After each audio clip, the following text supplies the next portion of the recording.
Practice and procedure بل تھا وہ parliament کے جوائنٹ سیشن میں اس کو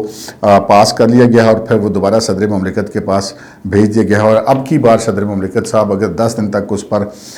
دستخط نہیں بھی کرتے تو 10 دن کے بعد یہ جو آج قانون پاس ہوا یہ اس کو عملی شکل مل جائے گی اور یہ نافذ العمل ہو جائے گا. تو یہی 10 دن ہیں. ان 10 دنوں کے اندر جو انہوں نے وہ جیسے الیکشن کے لیے جو انہوں نے توہین عدالت کے نوٹس چلانے ہیں, جو کارروائیاں کرنی ہیں وہ کر سکتے ہیں. 10 دن کے بعد جو ہے وہ از خود نوٹس کا اختیار جو ہے وہ چھن جائے گا چیف جسٹس صاحب کے پاس اور وہ ایک 3 رکنی کمیٹی کے پاس چلا جائے گا, جبکہ دیگر جو معاملات ہیں ان کے اندر بھی ان کے اختیارات بہت زیادہ محدود ہو جائیں گے. یہ ایک بری خبر ہے ان چیف جسٹس صاحب کے لیے اور ان کے ہم خیالوں کے لیے, کیونکہ وہ بہرحال اس قانون کے خلاف ہیں. دوسری طرف سپریم کورٹ کے وہ جج صاحبان ہیں جو کہ اس کے حق میں ہیں. اب اس کی جو ایک بڑی مثال ہے کہ آج آئین پاکستان کی گولڈن جوبلی کے سلسلے میں ایک سیمینار منعقد کیا گیا تھا اور سیمینار منعقد کیا گیا تھا آئین کی ماں, یعنی کہ جہاں سے آئین کا وجود آیا ہے, جہاں سے آئین تخلیق کیا گیا تھا وہ ہے پارلیمنٹ. تو اس پارلیمنٹ کے اندر اس کی تقریبات تھیں اور اس میں چیف جسٹس آف پاکستان سمیت تمام ججز کو دعوت دی گئی تھی اور چیف جسٹس صاحب چونکہ تشریف نہیں لے کے گئے اور صدر مملکت کو بھی بلایا گیا تھا وہ بھی تشریف نہیں لے کے گئے. البتہ جسٹس قاضی فائز عیسیٰ جو کہ چیف جسٹس کے بعد سینئر ترین جج ہیں سپریم کورٹ کے اور مستقبل کے آئندہ 3-4 ماہ کے بعد وہ چیف جسٹس بن جائیں گے, وہ جب پارلیمنٹ ہاؤس پہنچے اور وہاں پر تمام اراکین پارلیمنٹ نے ان کا بڑا زبردست قسم کا استقبال کیا اور یہاں پر بالخصوص قائم علی شاہ کو بھی انوائٹ کیا گیا تھا, سابق وزیر اعلیٰ سندھ کو. قائم علی شاہ اگرچہ کہ قومی اسمبلی کے ممبر نہیں ہیں یا پارلیمنٹ کے ممبر نہیں ہیں, لیکن یہ چونکہ ایک سیمینار تھا تو ان کو اس لیے انوائٹ کیا گیا تھا کہ وہ اس اسمبلی کے رکن تھے جس اسمبلی نے یہ آئین بنایا تھا. اس میں قائم علی شاہ صاحب کے بھی دستخط موجود تھے تو وہ بھی وہاں پر موجود تھے. وہاں پر جو انہوں نے تقریر کی وہ انہوں نے آئین اور قانون کی بالادستی کے والے سے تقریر کی, کیونکہ وہ کوئی سیاسی تقریب نہیں تھی, ایک آئین کی جو گولڈن جوبلی تھی اس کی تقریب تھی. لیکن اس کے پیچھے وہ میں آپ سے اکثر اپنے پروگرامز میں یہ بات کرتا ہوں کہ ہر بات کے پیچھے ایک بات ہوتی ہے اور وہی ساری بات ہوتی ہے. قاضی فائز عیسیٰ کا پارلیمنٹ میں جانا, اس سیمینار میں شریک ہونا اور وہاں پہ جا کے اپنی بات کرنا, اس کے پیچھے ایک پیغام پوشیدہ ہے. وہ پیغام یہ پوشیدہ ہے کہ جسٹس قاضی فائز عیسیٰ جو کہ آنے والے چیف جسٹس ہیں ان کو کوئی اعتراض اس بات پر نہیں ہے کہ چیف جسٹس کے اختیارات کیوں کم ہو رہے ہیں اور وہ اختیارات ایک 3 رکنی کمیٹی کو کیوں منتقل کیے جا رہے ہیں از خود نوٹس کی حد تک جو ہے اس کا مطلب ہے کہ ان کو کوئی اعتراض نہیں ہے. اور پھر دوسری بات کہ چونکہ آئین نے جنم لیا ہے پارلیمان کی کوکھ سے تو وہ پارلیمان کی بالادستی کو تسلیم کرتے ہیں. یہ بات ہر آئین پسند اور قانون پسند شہری کو یقیناً پسند آئے گی جو بھی پاکستان کے اندر جمہوریت کی بات کرتے ہیں, آئین اور قانون کی بات کرتے ہیں. ان کے لیے یہ بڑی ایک حوصلہ افزا بات ہے کہ مستقبل کا جو چیف جسٹس ہے وہ پارلیمان کی جو بالادستی ہے اس کو تسلیم کر رہا ہے, کیونکہ آئین جو ہے وہ پارلیمان سے تخلیق ہوا ہے. تو آئین جو ہے وہ پارلیمنٹ سے سپریم نہیں ہے, جمہوریت میں پارلیمنٹ ہی سپریم ہوتی ہے. تو وہاں پر جو جسٹس قاضی فائز عیسیٰ کے جانے سے جہاں جمہوریت پسند اور آئین پسند جو طبقے ہیں ان کے لیے وہ ایک تقویت کا باعث تھا, وہاں بہت سارے لوگوں کے پیٹ میں مروڑ بھی اٹھ رہے ہیں اور سارے کہہ رہے ہیں جسٹس قاضی فائز عیسیٰ پارلیمنٹ کیوں کہ لگے ادھر چور بیٹھا تھا ادھر ڈاکو بیٹھا تھا. بھائی ان میں سے کوئی چور ڈاکو ثابت نہیں ہوا, اور ایک جو جج ہوتا ہے نا وہ ثبوت کے بغیر کوئی بات کسی کی نہیں سنتا, اور نہ ہی کوئی چور ڈاکو جو ہے وہ پھر ڈاکو ثابت ہونے کے بعد پارلیمنٹ میں بیٹھتا ہے, وہ پھر جیلوں میں ہوتا ہے, وہ پارلیمنٹ میں نہیں ہوتا. اور جو جیلیں کاٹ کے آ جاتے ہیں پھر وہ مجرم نہیں ہوتے, یعنی کہ اگر وہ ضمانتوں پہ آ جاتے ہیں یا ان کے کیسز ختم ہو جاتے ہیں. تو اس کی یہ ایک یہاں پہ ایک بنیادی طور پر ایک فرق ہے. ثاقب نثار صاحب تھے,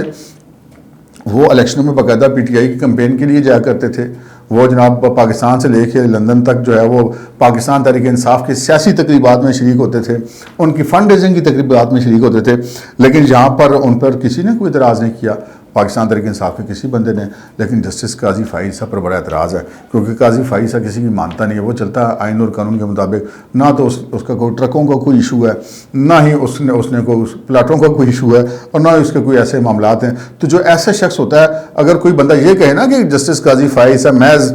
کسی پارٹی کی مخالفت کی وجہ سے کسی دوسری پارٹی کو سپورٹ کر دے گا, تو وہ پھر قاضی فائز عیسیٰ کو ٹھیک طریقے سے جانتے نہیں ہیں. جسٹس قاضی فائز عیسیٰ آئین اور قانون کی بھی بات کرے گا, چاہے وہ کسی کے حق میں جائے چاہے وہ کسی کے خلاف جائے. ہماری تو کم از کم ان کے بارے میں یہی حسن ظن ہے اور امید ہے کہ وہ ایسے ہی ہوں گے, ایسے ہی وہ ہیں اور آئندہ بھی ایسے ہی رہیں گے. تو یہ ایک بیہائنڈ دی لائنز ایک پیغام تھا کہ جو مستقبل کا چیف جسٹس ہے وہ پارلیمنٹ کی بالادستی کو تسلیم کرتا ہے، جو کہ ایک بہت جو طاقت دینے والی بات ہے ایسے طبقات کو جو آئین پسند طبقات ہیں۔ اچھا، اس وقت سچویشن یہ ہے کہ جناب خبریں ایسی ہیں ذرائع کے مطابق کہ ماضی میں تو یہ ہوتا تھا نا کہ جو ایک پروجیکٹ عمران خان تھا اس کے بہت سارے کردار تھے، اس کے اثرات ابھی تک موجود ہیں۔ اور آج بلاول صاحب نے جو تقریر کی ہے وہ بڑی خوفناک تقریر کی ہے۔ انہوں نے کہا تھا کہ ہم یہ سمجھتے تھے کہ سازشیں ختم ہو گئی ہیں، اور انہوں نے کہا کہ لیکن ان سازشوں میں ملوث لوگ آج بھی عدلیہ میں موجود ہیں۔ ان کا اشارہ ہم خیال ججوں کی طرف تھا۔ اب ہم اس بحث میں نہیں پڑتے کیونکہ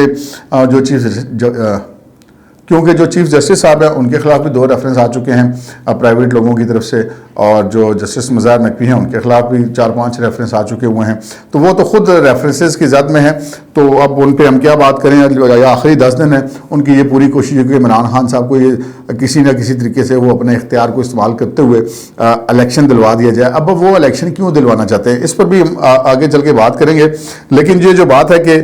سازشیں ہم سمجھتے تھے کہ ختم ہو گئی ہیں لیکن وہ ختم نہیں ہوئی، تو وہ بلاول صاحب کی بات جو نہیں وہ بڑی امپورٹنٹ ہے۔ اور اس سارے معاملے میں ایک جو اس کا بہت اہم عنصر ہوتا تھا ماضی میں، وہ یہ ہوتا تھا کہ جو ایسے مبینہ طور پہ عناصر ہوتے تھے ان کو پنڈی سے سپورٹ ہوتی تھی، یعنی کہ اسٹیبلشمنٹ سے ان کو سپورٹ ہوتی تھی، اور وہ پھر جو چاہتے تھے کرتے تھے۔ ہم نے دیکھا جسٹس ثاقب نثار صاحب جب چیف جسٹس تھے کیا کچھ نہیں ہوا، کیسے 1993 میں جب عمران خان صاحب کا وہ جو بنی گارہ والے گھر کے ریگولرائزیشن والا معاملہ تھا کہ انہوں نے وہ این او سی پیش کیا، وہ این او سی کمپیوٹرائز پیش کر دیا گیا، اور وہ کمپیوٹرائزڈ این او سی جو تھا وہ اس زمانے میں کمپیوٹر استعمال ہی نہیں ہوتا تھا سرکاری محکموں میں، تو بجائے اس کے کہ اس کے اوپر وہ کوئی اور جج ہوتا انصاف پسند تو وہ عمران خان صاحب کو جیل بھیج دیتا کہ آپ نے عدالت میں یہ تو انہیں عدالت کیا، غلط ڈاکومنٹ آپ نے سبمٹ کیا اور پرچہ بھی ہوتا۔ لیکن وہ چونکہ ثاقب صاحب ہے وہ عمران خان صاحب پر بری طرح سے نثار تھے، تو انہوں نے اسی کو مان کر ان کے گھر کو ریگولرائز کر دیا، اور وہ جو اتنا بڑا غیر قانونی کام تھا وہ سارا ہو گیا۔ اسی طرح جب دیکھا کہ نواز شریف کے خلاف پاناما میں کچھ نہیں نکلا تو انہوں نے اقامہ کر دیا۔ تو اس قسم کے معاملات تھے اس وقت، ان کو اس وقت کے جو فیض صاحب اور اس طرح کے جو لوگ تھے ان کی پوری مدد حاصل تھی، لیکن ہنوں گلاں تے نہیں رہیاں۔ اور اب یہ پتہ چلا کہ اب یہ جو ایک محاذرائی مبینہ طور پہ چل رہی ہے سپریم کورٹ کے اندر، اس محاذرائی کے تحت وہ پرانے تعلقات کی بنیاد پر یا پرانی اپنی روایات کو دیکھتے ہوئے پنڈی سے مبینہ طور پہ رابطہ کیا گیا ہے، اور کہا گیا کہ جناب سپریم کورٹ کی کوئی مدد کریں اس معاملے میں، لیکن انہوں نے کرا دی جھنڈی۔ انہوں نے کہا جناب معذرت ہماری طرف سے جھنڈی ہے، ہم اس معاملے میں نہیں پڑتے، آپ جانیں، قانون جانیں، سپریم کورٹ جانیں، حکومت جانیں، الیکشن جانیں، ہمارا کسی معاملے سے کوئی واسطہ نہیں ہے۔ تو وہ بڑی ایک جسے کہتے ہیں مبینہ طور پہ دل برداشتہ کرنے والی بات تھی، یعنی کہ کوشش ایفرٹ کی تھی چیف جسٹس صاحب نے، لیکن وہ ایفرٹ ہمارے ذرائع کا کہنا ہے کہ مبینہ طور پہ کامیاب نہیں ہوئی، اور چونکہ وہ ہنوں گلہ جنی رہی ہیں۔ تو اب یہ سارا معاملہ ہو کیوں رہا ہے جناب؟ یہ سارا معاملہ ہو اس لیے رہا ہے، سیدھی سی بات ہے کہ معاملات ایک طرف وہ جج صاحبان ہیں جن کا جو تقریباً 7 جج ہیں